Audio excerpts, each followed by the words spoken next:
Welcome to our discussion on electric current flow and fundamentals. We'll explore the flow of electric charge, a key concept in Central Board of Secondary Education Class 10 Science, Chapter 12, Electricity. Electric current is the rate at which electric charge flows, akin to water through a pipe. It's measured in amperes, A, and results from the movement of electrons in conductors. Current is mathematically defined as the charge divided by time, expressed as I equals Q over T.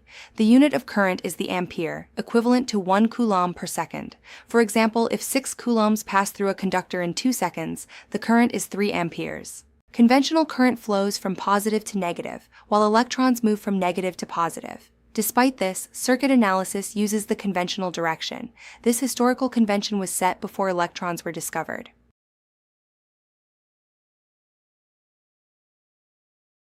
Form groups of 5 students. Assemble a circuit using a battery, bulb, switch, and ammeter. Measure the current with the switch closed. Record the bulb's brightness and ammeter reading. Observe differences between a complete and incomplete circuit. Consider what causes the bulb to light up in your circuit.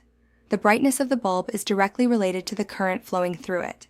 When the switch is open, the current stops and the bulb goes out. Notice that the ammeter shows the same reading at different points in the circuit. Electric current is the rate of flow of electric charge, measured in amperes using an ammeter. It flows from positive to negative terminals, requiring a complete circuit.